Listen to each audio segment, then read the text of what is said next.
मैं अभी जंगल आ रखी हूँ बकरी चराने के लिए, तो मैं आपको सुनाती हूँ एक छोटा सा गीत। सुख उड़ी जांदा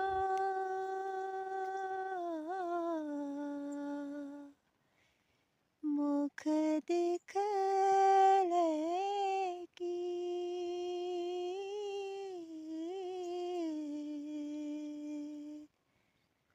दुख बासा रे जादू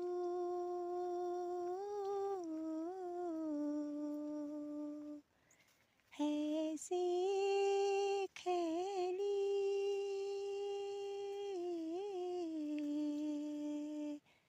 रेणु से वो